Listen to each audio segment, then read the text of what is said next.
呢兩年 AI 發展得好快，大家應該感受到公司裁員簡化人手動作越來越明顯。但換個角度睇，依家亦都係 AI 幫助我哋做對最多嘢嘅時候。我有唔少嘅朋友開始同我講：喂，依家係咪創業嘅好時機啊？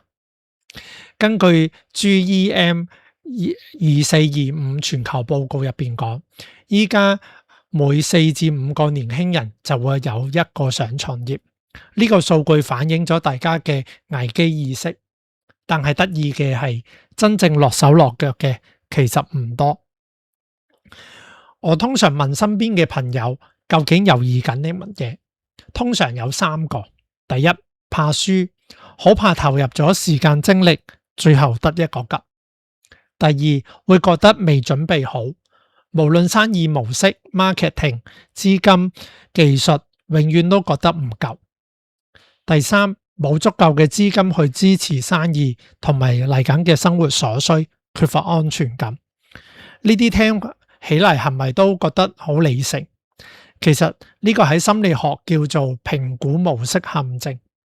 我哋嘅大腦太過想做啱嘅決定，反而會令我哋失去咗做嘅能力。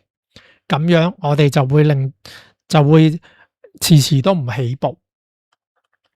我想講，以前打工，老細會教我哋先瞄準後發射，因為做錯嘅代價好大。但創業完全係兩回事，尤其係小資創業，你永遠都唔會有準備好嘅一日。當年我由 IT 轉去搞餐飲，坦白講，我淨係做咗2年嘅飲食業就決定開鋪。當時我識得經營咩？唔識。我識得管理廚房咩？都唔識。我淨係知道機會嚟咗，我就做咗先。到咗今年已經第8年啦。如果你問我有咩秘訣，其實就係先發射後瞄準。冇人知道將來會點，但係行咗第一步就知道下一步係點。好多人以為創業係一條直線，其實佢係摸住石頭過河嘅路。你嘅信心亦都唔係諗出嚟㗎，係你先發射之後解決咗一個小麻煩，信心就慢慢建立翻嚟。喺2026年，如果你有 AI 嘅幫助，發射一粒子彈成本其實已經好低。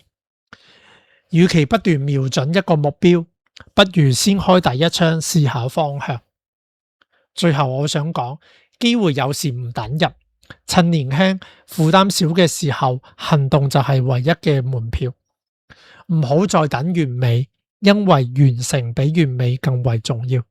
我係 MIBA 嘅 Vincent， 呢個係我創業嘅真心話。